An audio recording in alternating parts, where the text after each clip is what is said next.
তো গাইস দেখতে পারতেছেন আমি সাইকেল চালাইতেছি, অনেক সুন্দর লাগতেছে। চিল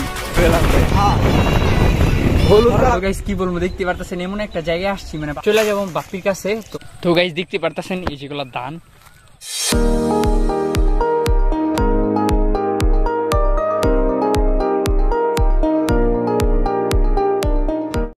হ্যালো গাইস, আসসালামু আলাইকুম। তো welcome back to my another video. তো গাইস আপনারা আমার ব্যাকগ্রাউন্ড দেখে বুঝতেই পারতেছেন চারিপাশে শুধু ধান ক্ষেত আর ধান ক্ষেত, আর এখানে আমি আর মিম আসছি।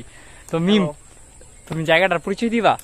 জায়গাটা হচ্ছে বুরুলিয়া, শ্মশানের পরে বুরুলিয়া। তো এটা পশ্চিম বুরুলিয়া, মেবি পশ্চিম বুরুলিয়া। তো আমরা যে জায়গাটাই মানে বর্তমানে আছি সেই জায়গাটার মানে চারিপাশে শুধু চারিপাশে ধান আর ধান, আর এই এতটুক অংশ জাস্ট ধান ক্ষেতের মাঝখানের টুক অংশ, আর এটা পানি আসলে পুরোটা ভরে যায়, জাস্ট এতটুক থাকে। তো তখন আরো বেশি মজা হয়। তো এখনো বিষয়টা অনেক সুন্দর। যাই হোক, আপনাদের একটু দেখাই, আশা করি আপনাদের ভালো লাগবে। আর আমার ব্রেকগ্রাউন্ডে তো বইলাই দিতেছে এই জায়গাটা কেমন। তো মিম, আজকে কিন্তু ব্লগ করার ইচ্ছা ছিল না, তো ওই যে ধান ক্ষেত কি হইছে বলো, মানে আমাদের হাতে তো আর ভিডিও নাই। হ্যাঁ, চিন্তা করছি যে আজকে ভিডিও করা দরকার, তো বের হইছি। পরে ওরা আমি বলছি যে এইদিকে যাইতে একটু হাঁটমো। পরে দেখি আমাদের একটা ফ্রেন্ড আছে বাপ্পি, ওরে পাইছি, ও পরে নিয়ে আসছে এই জায়গায় আমাদেরকে। মেন কথা যেটা আসলে নসিবে ছিল এমনি আইসা বসছে, ঠিক না? তো গাইস আমরা একটু ধান ক্ষেতের সামনে যাই, কারণ আমরা সচরাচর ধান ক্ষেত দেখি না, দেখি মিম না। তো বিশেষ করে ধান ক্ষেত গুলো পাইকে গেছে, আই মিন কাটার সময় এসে পড়ছে, আমি যতটুকু বুঝি আর কি। ওই তো গাইস একটু দেখেন, আমি ব্যাক ক্যামেরা দেখে আশা করি আপনাদের ভালো লাগবে, বিকজ দেখতেই পারতেছেন কতটা সুন্দর। আমি একটু দেখাই। তো গাইস দেখতে পারতেছেন এই যেগুলো ধান কতটা সুন্দর, মানে কি বলবো, ওয়াও, এক কথাই ওয়াও। ক্ষেতটা দেখছেন, ধানের ক্ষেত কত বিশাল গাইস, ভিউটা তো করাইতেছে, মানে ওয়াও, এক কথাই ওয়াও। আমার দাও সচরাচর এগুলা দেখা যায় না। দেখা যায় মিম দেখা যায় না? কেন দেখা যায় না? এই যে চুলে বেঁধে দিছি এই জন্য, কারণ আমরা তো দূরে থাকি না, ওই পাশে থাকি না আমরা, এই জন্য আর কি। আমরা একটু শহরের সাইড থাকি, সেজন্য গ্রামের সাইড কম আসে। আমরা একটু শহরের সাইডে থাকি, তো এই জন্য এই সাইডে একটু আসা কম হয়। তো আজকে আসছি, ভালো লাগতেছে, আশেপাশে খুব সুন্দর এই ধান ক্ষেত গুলা, তারপরে গাছপালা, খুব ভালো লাগতেছে আইসা। ওইটাই মানে এক কথায় তোমার মুড চেঞ্জ হয়ে গেছে, ইউনো। আসলে সত্যি কথা, আমার মুডটা চেঞ্জ হয়ে গেছে। মানে আমরা ছিলাম এক মুডে, এখন হয়ে গেছি আরেক মুডে। এটা কি করাইছো তুমি? এটা কিছু না, তেমন কিছু না, এটা ব্যান, মানে মাথার চুল ঠিক রাখার জন্য আর কি। পইরাই ফেলি আমি। হ্যাঁ, পইরাই ফেলো। তোমার তো চুল নাই, তুমি পইরা কি করবা? কম চুল দিয়ে না, সরি, কম চুলে সান্ত্বনা নিতেছি আর কি। আমার বড় বড় চুল আছে, আমার বড় বড় চুলগুলা ছিল, আমার বড় বড় চুলগুলা কেটে দেওয়া হয়েছে কলেজ থেকে, স্যারের মাথায় ঠাডা পড়ুক। যাই হোক, বুঝতে পারতেছেন গাইস। তো গাইস কি বলবো, ছিল কি মুড আর হয়ে গেছে কি মুড, মানে এইগুলা সব আল্লাহর কুদরত আর কি। আর প্রকৃতি বললে এমন একটা কথা, প্রকৃতি মানুষকে একবারে ঘিরা ধরে রাখছে। মানে মানুষের মন কিভাবে চেঞ্জ করতে হয়, কিভাবে ভালো করতে হয়, এটা একমাত্র প্রকৃতি ভালো করে বলতে পারবো। কি বলো মি? অবশ্যই অবশ্যই না? তো আমরা চলো একটু এখান থেকে যাই, অনেকক্ষণ ছিলাম যাবত। তো আমরা চলে যাবার আগে কি করতে হবে, আমাদের কিছু ছবি তুলতে হবে থাম্বনেলের জন্য, বিকজ নাইলে ভালো লাগবে না, আপনারা বুঝবেন না ব্লগটা। তো আমরা থাম্বনেলের জন্য ছবি তুলি, তো আপনারা ভিউগুলো উপভোগ করেন।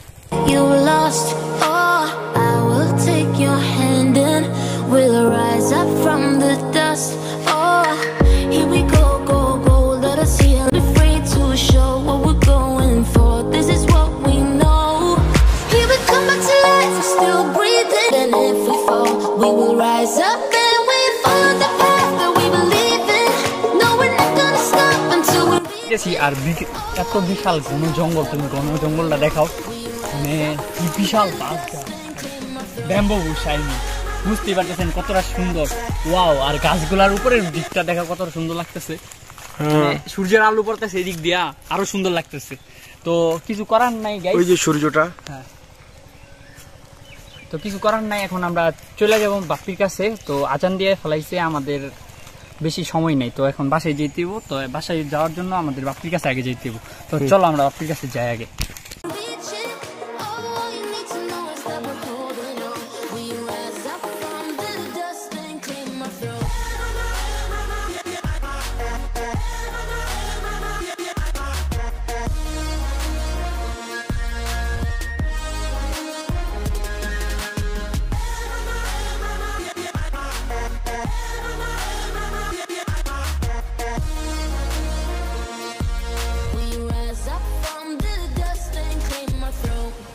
তো গাইস কি বলবো, দেখতে পারতেছেন এমন একটা জায়গায় আসছি মানে বাপ্পিরে খুঁজতে গিয়া। তো দেখেন পাশে দান, এই পাশে কি বিশাল একটা গর্ত করছে, মানে এটা কি ভবিষ্যতে কি আমি জানি না, এত গর্ত দিয়ে কি করব। যাই হোক এতটুকু বুঝতে পারতেছি এখানকার মাটি নিয়ে এই জায়গায় ফালানো হয়েছে, এই জায়গাটা উঁচা করা হয়েছে। তো আমরা একটু ওই পাশটাই যাই, মানে এটার উপরে যাই, বিকজ মন চাইতেছে এটার উপরে ওইটা দেখতে কি জিনিসটা কি। আর সাথে হাওয়া চলতেছে গাইস, কি বলবো, হাওয়াটা মানে অসাধারণ ভালো লাগতেছে, বিকজ পাশেই ধান খেত।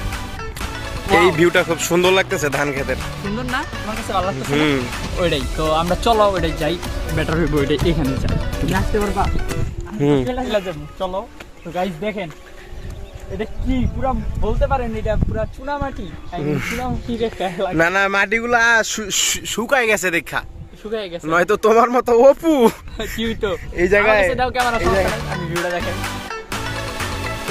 তো গাইস দেখতে পারতেছেন কতটা সুন্দর, মন চাইতেছে এখানে একটা বাড়ি বলতে কি একটা খাট, মানে থাকার মতো কোনো একটা পরিবেশ করে আমরা শুয়ে যাই।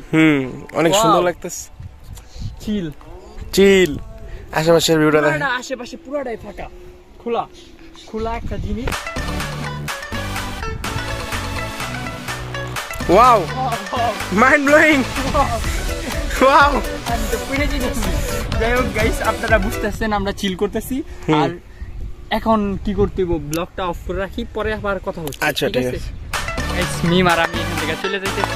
আপনারা দেখতে পাচ্ছেন আমাদের মনে কত সুখ, সুখ এই সুখ আমরা টাকা দিয়ে কিনা পাবো না। যাই হোক এখন আমরা চলে যাই, পরে কথা বলি। বাপ্পি ডাকতেছে আমাদের সামনে, বাপ্পি ওয়েট করতেছি। বাপ্পিরে দেখাইতেছি, বাপ্পিকে দেখাইতেছি, কারণ মোটা খাসি তো কিছু করার নাই, সবার যোগ্যতা হয় না মোটা হওয়ার। ডায়লগটা অনেকদিন হয়েছে আমি দেই না ব্লগের ভিতরে, আচ্ছা কেন জানি মুখ দাইসা করছে, বিকজ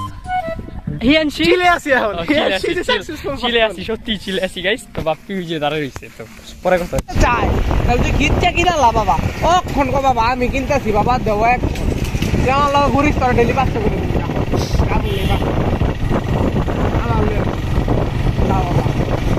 খালি যদি কিনা দিতে চায় তাহলে বলি বাবা এক ফলায় কালকে মার্কেটে যাই, ঈদের আগে আরো 10,000 টাকা সার পাবো। 2 মাস পরে ওই যে একটা জিগ চালু হয়ে যাচ্ছে পালাদেরটা, আমিও তো যাবই বন্ধু। হলুদ কালার পাওয়া যাবো না? নাই বেলা হলুদ কালার বাড়ে এটাই তো কইলাম, 2 মাস পর হলুদ কালার পাওয়া যাবো না? 2 মাস পর এটা মনে কর এটা কপালে থাকলে হইব, দেখতে তো আর না নাই। কালো কালার পাচ্ছে, কালো কালার তো পাইছে পাইতে চায় না, সব খালি ব্লু কালার গাড়ি, ব্লু কালার এই কালার গাড়ি। হ্যাঁ হ্যাঁ, বেশিরভাগ নীল কালার তো অ্যাভেলেবেল আছে। হ্যাঁ, হলুদ কালার 2 দিন আগে বার করছে না? হ্যাঁ 2 দিন আগে বার করলো। হলুদ কালারের দাম তো বেশি পড়ে। হ্যাঁ 83,000। 2 লাখ? 1,83,000। ও এটা সেকেন্ড, যেটা সেকেন্ড হ্যান্ড না নতুন, নতুনটা 1,86,000 সিঙ্গেল ডিস্ক। কাগজ আসলে 2 দিন আগে ভাইবেছে তো এটা সেকেন্ড হ্যান্ড পাওয়া কালো কালার একটা গাড়ি কিনে দেবো রবিনের মতো, আর খালি চলবি আর উন্নয়ন করি। সেই গাড়ি কিনলে আমি আর আইফোন কিনি। আইফোন কিনবি, ভালো একটা ডিএসএলআর তো কিনবি, ওপরে ডিএসএলআর তো চলে, আজকে কালকে ডিএসএলআর এটা তো না এটাই চলে। আর একটা এটার খালি ই লাগবে, বডি ভালো, এটার খালি ই লাগবে, যদি কয় লেন্স, লেন্স লাগবে।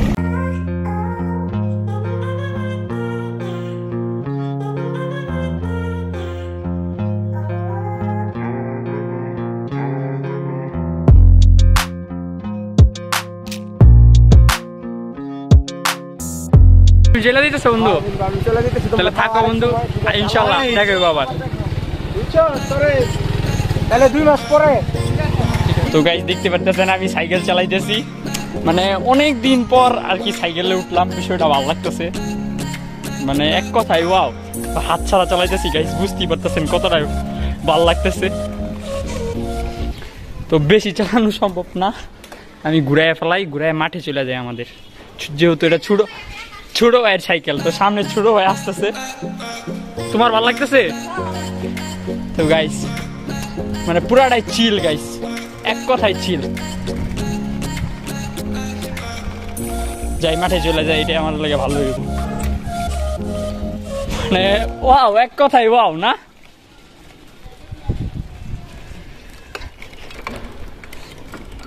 তো গাইস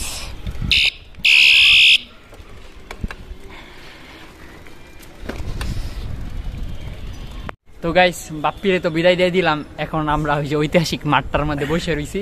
তো হঠাৎ করে শান্ত উইরা এসে জুড়া বসছে। তো তুমি কেন আসছো? আমি আসছি আপনাদের সাথে দেখা করতে, আপনাদের সাথে সারাদিন ধরে দেখা হয় নাই, আমি অনেক কষ্টিত। আমি অনেক কষ্ট। তো গাইস কিছু করার নাই, তো আমি ব্লগ স্টার্ট করছি মূলত এই জায়গায় আসছি দেখানোর জন্যই। তো কিছুক্ষণ পর মূলত আমাকে দেখানোর জন্য, এইটাই তো, এটা সত্যি কথা বললে তুমি কে তোমাকে দেখাবে? বগলম। তো গাইস কিছু করার নাই, তো থাকেন, পরে কথা হবে রাত্রেবেলা বাসায় যায় বা বাসার পর, মানে অন্ধকার নামলে আর কি গাইস। তো এখন দিনের আলো ব্রেকআপ।